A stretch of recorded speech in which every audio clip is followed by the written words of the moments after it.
আজ বাংলাদেশের মানুষ প্রাণ খুলে কথা বলতে পারে। একই সাথে আমাদের বাংলাদেশকে গড়তে হবে আগামী দিনের জন্য। প্রিয় ভাই বোনেরা, আমরা আমাদের রাজনৈতিক অধিকার বাস্তবায়ন করার পথে চলে এসেছি। ইনশাআল্লাহ 12 তারিখে বাংলাদেশের মানুষ, বিগত এক যুগেরও বেশি সময় ধরে বাংলাদেশের মানুষ বঞ্চিত ছিল তার ভোটের অধিকার থেকে। বিগত এক যুগেরও বেশি সময় ধরে বাংলাদেশের মানুষ বঞ্চিত ছিল তার বাক স্বাধীনতা থেকে।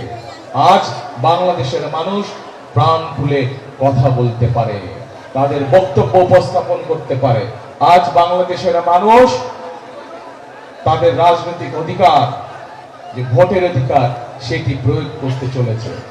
কিন্তু প্রিয় ভাই বোনেরা, শুধু গণতান্ত্রিক অধিকার প্রয়োগ যেরকম জরুরি, কিন্তু শুধু গণতান্ত্রিক অধিকার প্রয়োগ হলেই চলবে না। আমাদের এই বাংলাদেশকে গড়ে তুলতে হবে। দেশকে আমাদের, এই যে মানুষগুলো যারা বসে আছেন, তাদের যে স্বজনরা, কারো ভাই, কারো ছেলে সন্তান, এইভাবে যে বিভিন্ন আপনজনকে হারিয়েছেন, সেই মানুষগুলোর একটি প্রত্যাশা ছিল। কি সেই প্রত্যাশা? সেই প্রত্যাশা ছিল যে এই বাংলাদেশের নারীরা স্বাবলম্বী হবে।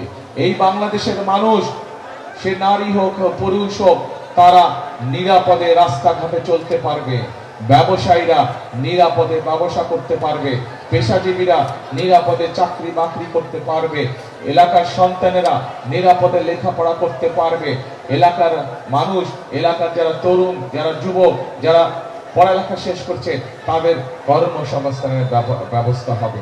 এলাকার মানুষ তাদের মৌলিক স্বাস্থ্য সুবিধা তারা পাবে। এইরকম একটি প্রত্যাশিত বাংলাদেশ ছিল।